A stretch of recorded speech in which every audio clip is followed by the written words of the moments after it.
मेरा दूसरा निवेदन है कि जैसे पेप्सी कोक 2 विदेशी कंपनियां, ऐसी 5000 कंपनियां हैं, उनमें से कुछ और कंपनियां हैं जो टूथपेस्ट बेचती हैं, उनको भी बहिष्कार करिए। जैसे Colgate, Closeup, Pepsodent, Cibaca, Forhans, ये सारी विदेशी कंपनियां। इनका पेस्ट आप बाजार में खरीदते हैं ना, 30 रुपए का 100 ग्राम आता है, 300 रुपए किलो।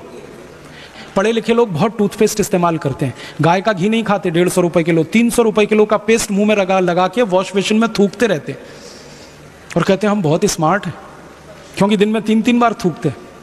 सुबह ब्रेकफास्ट के बाद ब्रश करते हैं, थूकते हैं, फिर लंच के बाद फिर थूकते हैं, फिर रात को डिनर के बाद फिर थूकते हैं। पढ़े लिखे लोगों को मैं कहता हूँ ये क्यों करते हैं वो पेस्ट इतना? कहते हैं जी ये बहुत अच्छी क्वालिटी। क्या है इसमें क्वालिटी? कहते हैं झाग बहुत बनता है इसमें, फोम बहुत बनता है। तो मैं कहता हूँ फोम तो एरियल में भी बनता है, फोम तो डिटर्जेंट पाउडर में भी बनता है, फोम तो शेविंग क्रीम में सबसे ज्यादा बनता है, फोम तो शैम्पू में सबसे ज्यादा बनता है। तो आप शैम्पू से ही दांत साफ क्यों नहीं करते? शेविंग क्रीम क्यों नहीं लगा लेते अपने दांतों में? आपको क्वालिटी चाहिए, अगर फोम ही लेना है तो फोम तो एरियल में है, रिन में है, व्हील में है, सब में है। तो थोड़ी देर के लिए चुप हो जाते हैं, फिर वो कहते हैं आप ही बताओ क्या क्वालिटी है। मैं कहता हूं भैया टूथपेस्ट की क्वालिटी ये होती है कि उसमें मिलाया हुआ क्या है। ये कॉलगेट, क्लोजअप, पेप्सोडेंट, सिबाका, फॉरेंस, ये जितने भी टूथपेस्ट आप बाजार से खरीदते हैं विदेशी कंपनियों के, इनमें एक केमिकल मिलाते हैं जो फोम पैदा करता है। उस केमिकल का नाम है सोडियम लॉरेल सल्फेट। आप एक छोटा सा काम करना, किसी एक हायर सेकेंडरी स्कूल में चले जाना या किसी डिग्री कॉलेज में चले जाना जहां केमिस्ट्री पढ़ाई जाती हो, केमिस्ट्री के किसी लेक्चरर से मिल लेना और उनसे कहना कि केमिस्ट्री की डिक्शनरी दे दो।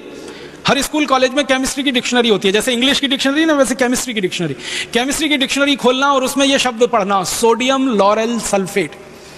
उसके सामने लिखा हुआ है पॉइजन, जहर है वो, और कैंसरस है, कार्सिनोजेनिक है। केमिस्ट्री की डिक्शनरी में जब सोडियम लॉरेल सल्फेट को आप पढ़ेंगे तो उस पर लिखा हुआ कार्सिनोजेनिक पॉइजन, माने कैंसर करने वाला जहर, वो डाला जाता है कॉलगेट, क्लोजअप, पेप्सोडेंट जैसे टूथपेस्ट में। और आपको सुनकर हैरानी होगी कि अमेरिका और यूरोप में ये जो कॉलगेट बिकता है ना, क्लोजअप वगैरह, तो वहां भी डालते हैं सोडियम लॉरेल सल्फेट। लेकिन वहां के कानून इतने सख्त हैं कि जिस टूथपेस्ट में सोडियम लॉरेल सल्फेट डाल दिया उसके रैपर पर चेतावनी लिखनी पड़ती है, वैसे ही जैसे भारत में सिगरेट के पैकेट पर लिखा रहता है। आपने देखा भारत में सिगरेट पैकेट पे लिखा रहता है सिगरेट पीना स्वास्थ्य के लिए हानिकारक है। अमेरिका में कॉलगेट के रैपर पर यह लिखा रहता है Colgate is injurious to health. Britain में कॉलगेट के रैपर पर लिखा रहता है Colgate is injurious to health. और ब्रिटेन, अमेरिका, कनाडा जैसे देशों में कॉलगेट के रैपर पे क्या लिखा रहता है मैं आपको वैसे का वैसे ही सुनाता हूं अंग्रेजी में, फिर उसका हिंदी बताऊंगा। उसमें लिखते हैं please keep out this Colgate from the reach of the children below 6 years. मतलब 6 साल से छोटे बच्चे को यह कॉलगेट कभी नहीं देना। क्यों? छोटे बच्चे कॉलगेट को चाट लेते हैं और कॉलगेट में केमिकल है जो कैंसर करता है, सोडियम लॉरेल सल्फेट। वो बच्चे की मृत्यु हो सकती है कैंसर से। इसलिए अमेरिका, यूरोप के देशों में कॉलगेट के रैपर पर लिखा होता है please keep out this Colgate from the reach of the children below 6 years. दूसरा वाक्य लिखते हैं in case of accidental injection please contact immediately poison control centre. माने गलती से किसी बच्चे ने कॉलगेट कर लिया तो तुरंत उसको हॉस्पिटल लेके जाना। क्यों? क्योंकि जहर खा लिया उसने। और तीसरा वाक्य लिखा होता है if you are a adult then take the paste on your brush only in pea size at your own risk. अगर आप बड़े आदमी हैं, 18 साल से बड़े हैं, तो अपने ब्रश पर कॉलगेट की बिल्कुल थोड़ी सी मात्रा लेना, चने और मटर के दाने से भी आधा इतना ही कॉलगेट लेना, क्योंकि ये कैंसरस है। अब अमेरिका, यूरोप में ये चेतावनी लिखी जाती है, कॉलगेट के बारे में भारत में ऐसी कोई चेतावनी वो नहीं लिखते। भारत में तो उल्टा है, विज्ञापन जब आता है ना कॉलगेट का तो दिखाते हैं ब्रश भर भर के लेना, ताकि मरो तो जल्दी मरना। इतना बड़ा धोखा आपके साथ हो रहा है ये कॉलगेट का। तो मेरी आपको हाथ जोड़कर विनती है कि जैसे आपने संकल्प लिया पेप्सी कोक नहीं पिएंगे, दूसरा संकल्प लीजिए कि ये विदेशी कॉलगेट, क्लोजअप, पेप्सोडेंट, सिबाका, फॉरेंस भी नहीं करेंगे। तो अब आप बोलेंगे फिर क्या करें? अपने पतंजलि योगपीठ का बहुत अच्छा टूथपेस्ट अभी आया है दंत कांति, उसे कर सकते हैं। पतंजलि योगपीठ का एक बहुत अच्छा दंत मंजन है, उसे आप कर सकते हैं। अगर आप पतंजलि योगपीठ का दंत मंजन या दंत कांति खरीदते हैं तो उसका पैसा आप पतंजलि योगपीठ को देते हैं, जो भारत स्वाभिमान के काम में आने वाला है। अगर आप कॉलगेट, क्लोजअप खरीदते हैं तो वो पैसा अमेरिका को देंगे, जो आतंकवादियों के काम आने वाला है। आपको तय करना है आपको क्या करना।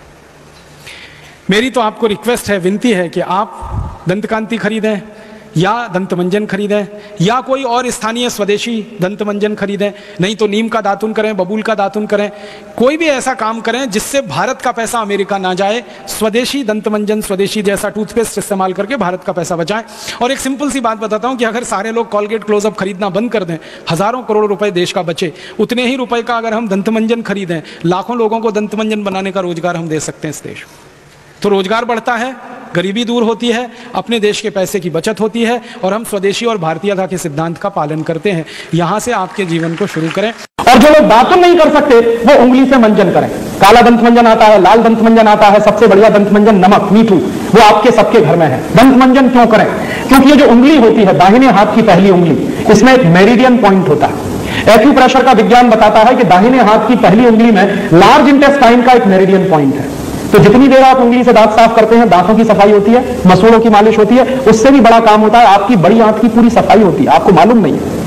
इसलिए हजारों साल से इस देश में उंगली से दांत साफ करने की परंपरा है। बहुत वैज्ञानिक काम है उंगली से दांत साफ करना।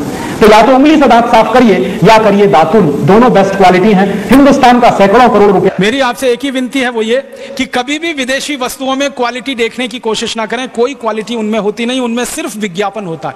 और जिन वस्तुओं में विज्ञापन होता है उनमें क्वालिटी नहीं होती है, और जिन वस्तुओं में क्वालिटी होती है उनका विज्ञापन नहीं होता है। आपने कभी देखा गाय के घी का विज्ञापन होता है? क्योंकि उसमें क्वालिटी होती है। डालडा का विज्ञापन बार बार होता है क्योंकि क्वालिटी नहीं होती। गाय के दूध का विज्ञापन नहीं करना पड़ता। डेयरी के पैकेट वाले दूध का बिना विज्ञापन किए वो बिकता नहीं है। माँ के हाथ की बनाई हुई रोटी को विज्ञापन नहीं लगता, लेकिन डबल रोटी और पाव रोटी बिना विज्ञापन के नहीं बिकती है। माने जो चीज जितनी रद्दी होगी क्वालिटी में, उसका विज्ञापन उतना ज्यादा ही होगा।